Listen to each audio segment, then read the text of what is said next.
and cons to it. The pros being some of the smaller states have a larger kind of sway in the voting system. But I would say more people, well, obviously Republicans are against it because the Electoral College seems to be in their favor currently.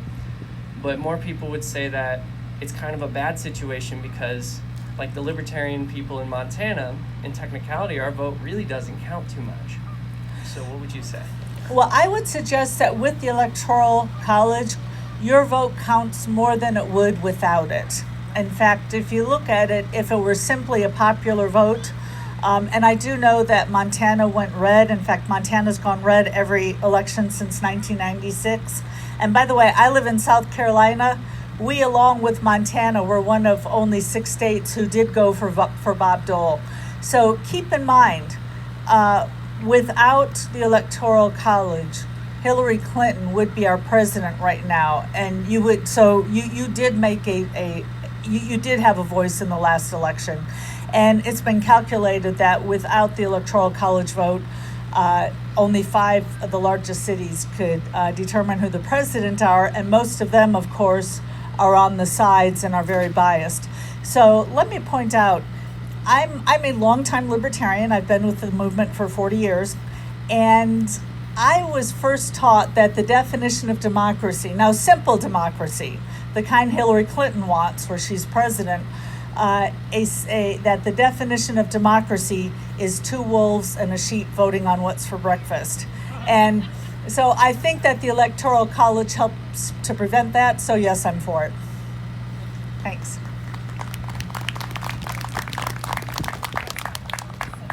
When you are elected president, how will you deal with Congress? How would I deal with what? Congress. Congress? Well, I am a teacher. I do know how to handle problem students. So that's my short answer. The longer answer is the opposite of what Ronald Reagan did. And one of the things I'd like to do is get rid of the myth of Ronald Reagan, because everybody says he gave us such smaller government. Why can't we have Republicans do that again? But Ronald Reagan created bigger government every year for 8 straight years, year after year after year. He increased spending. And those closest to him said, well, what do you expect? The Congress gave him gave him a budget that wasn't balanced, and it was bigger. But the problem with Ronald Reagan is he said, okay, fine. And he signed it with a smile on his face instead of saying, no, take it back. I know how to grade papers that are an F. I know how to take them back, send them back, and say redo it, and that's what I would do with Congress. I would refuse to sign anything that wasn't a balanced budget or a lower budget. And last, I would remind the Congress people that I was elected president, and if you want your nice cushy job with all the perks and money, then you probably should do what your voters want if you want to be reelected.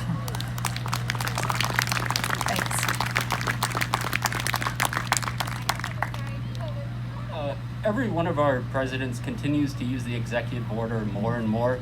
What would you do? Yeah, let me mention, this is a hot topic for libertarians because some say it's not constitutional, you shouldn't use it. I would absolutely use the executive order first to get rid of anything that's unconstitutional. I see no problem with using whatever means I can, being elected, to get rid of unconstitutional things. And then before I left office, though, I would get rid of it so that the next person couldn't use it for evil instead of good. Thanks. Hello, Dr. Jorgensen. I'm a big fan. Nice to meet you. Thank you. Sorry, I can't talk all of a sudden. One issue that I'm very passionate about is the issue, individuals like Jeffrey Epstein and Ghislaine Yes. Maxwell, people that have for years managed to victimize many, many women and children. And there seems to be a large amount of people in power that frequent these individuals. Is there any way or anything that you could do to bring these people in, kicking and screaming into the light? Yeah, well, let me point out, let me quote my 1996 running mate, Harry Brown, and point out that this is just one more example of government doesn't work. You know, we've got the FBI, we've got police around the country, and yet Bill Clinton was on the Lolita Express, as well as many other people of power. So I understand wanting to turn to government, especially the federal government, to correct the problem, but I would suggest federal government didn't correct the problem. And I would look into more local law enforcement or even private entities. And I need to look this story up again. I recently ran across a story in which a journalist doing his job, doing statistics, he was a quant head, who came up with an algorithm for serial killers. And he noticed there were a couple of serial killers going on in some local towns. He contacted the police, said, hey, here's all this data. I really think you got a serial killer going on. They completely ignored him. Only later on, when there was some obvious evidence, did they go back to him and say, okay, you know what, you might have a point. So what this guy has done now is he has created a private nonprofit, and the organization is called MAP, M-A-P. I think M stands for murder. I'm going to have to look it up. Like I said, I just briefly saw it last week. And he's working with an FBI agent. And the FBI agent said, you know what, working for the federal government, it was so bureaucratic, we couldn't get anything done. So I would suggest that, as with pretty much anything else, that individuals working on a problem can probably solve it much better. Now, I would keep maybe the FBI just for research or a clearinghouse only, not the extent that we have it now, not the FBI agents going around, and use it more for research for the local police. So, thanks. Yeah, we'll get rid of the CIA. I don't think we're keeping any part of the CIA. The FBI I'll keep as a clearinghouse, but I don't see anything redeemable about the CIA. Yes, hi. I see you. I know you've got a pretty good background in education. I'd like to hear a little more on your views on where you see education going, especially the relationship both in post-secondary and secondary, and how it prepares our young people for the future and the jobs that we're going to have. Gosh, so I noticed your question was, where is it going, not what I would do about it, right? Where I see it going is down. I see it's very depressing right now. First of all, we've had the Department of Education since the 1970s. Not only did it not improve education, but by some standards, education has gone down because scores haven't gone up and we're spending a heck of a lot more money.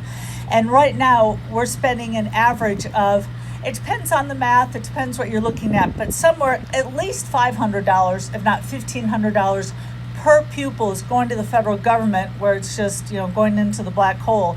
And you just think about all the local teachers who are reaching into their own pockets to buy crayons and Kleenex boxes. I mean, imagine if we instead, the communities got to keep that $500 per student instead of sending it to the federal government. So as president, I would get rid of the Department of Education as soon as possible. And college, you mentioned college, I believe. I just heard yesterday that Elizabeth Warren now has proposed a bill where they're giving everybody $50,000. I'm not sure if you saw that tape of her where after a speech, it was kind of like on the right side of the stage where the father confronted her and said, look, I worked 2 jobs to put my daughter through school. And meanwhile, my neighbor went on vacations, bought a new car, and he's got a big student loan that you're going to forgive. Are you going to give me that money back? Are you going to give me that money back for working the second job? And she basically said no. And I don't see how that's fair at all. And secondly, if you look at the numbers, those who go to college earn on average about, thank you, nice save. Those who go to college earn on average about $1 million more over their lifetime than do those who don't go to college.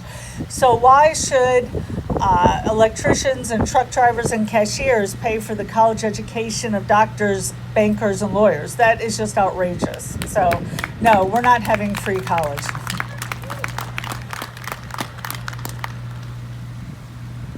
Will it be legal for me to buy one of those tanks that you'll be taking away from the police? I've only been asked that question once. I guess it depends on how dangerous of a neighborhood you live in. I mean, I don't see. Let me give you my. I hope that's facetious. I haven't heard of any problems of individuals with tanks. I haven't come up with my tank policy yet. It's not on my website. But in the general regards to weapons, my position is to get rid of every gun law over the last 100 years. And by the way, I am a gun owner. But even if I weren't, libertarians are, believe in the Second Amendment. And I would do everything I could to get rid of the egregious red flag laws, because that's having our constitutional rights being taken away from us without even a fair trial. Now, one additional thing, just as George Wallace, was standing on the steps of the University of Alabama preventing black students from attending the school, and the federal government had to get involved because he was denying American citizens their rights. I would suggest that some of these states and localities, such as what Virginia almost did, that they would be denying their citizens their constitutional rights. And if something like that happened, I would step in as a federal government as well to make sure that we kept our Second Amendment. So, thanks for that. Hi, Joe. I'm a big fan. Hey, thank you. One thing I guess I wanted to ask is, other than abolishing the FDA, what would you do with the coronavirus and everything? We've seen a huge increase in the price of beef, but in the cattle market, which is huge in Montana, there's 10, 15 cows per Montanan, we're not seeing an increase in our pocket, in our market, it's just going down. So what, other than abolishing the FDA, would you do to ensure that, free market, between the farmer, the ranchers, and everybody else is available? Well, first of all, yes, the biggest mistake, two big mistakes that Trump made was he didn't get rid of the FDA obstacle, so he stopped testing. And secondly, he stood up there on stage with Dr. Fauci and said, don't get tested if you don't have symptoms, even though at the time they were saying that half the people who had the virus had no symptoms. So we need to get testing kits out there to everyone, because they're still not widely available. The CDC is still blocking them. In fact, my communications director did a little test to see if she could buy testing kits from certain places, and they said nope, not allowed to sell them in the U.S. So I would absolutely get testing out there for everybody, or clear the way for testing to be done, so that the people who know they need to stay home could stay home, but those who knew it was safe for them to go out to work could go to work. And it's just ridiculous that we lost tens of millions of jobs, and many of these were people who in their 20s have a lower risk of dying than the flu. It was just such an overreaction. And last, with the masks, as far as transmission, I would leave it up to the free market. Unfortunately, there's the very dangerous idea floating around now that if the federal government doesn't do it, or if some government doesn't do it, it won't get done. And one of those ideas is masks. But we just saw with Walmart is saying, I don't care what state you're in, what the law is, if you want to come in our store, you have to have a mask. So if you are compromised or vulnerable, or just want to wear a mask and want everybody else to wear a mask, you can shop at Walmart. And if you don't, you should be free to shop somewhere else. And as I like to say, you should be able to vote with your feet or vote with your dollars, as opposed to going to the ballot box and everybody getting a one-size-fits-all, which half the people aren't happy with.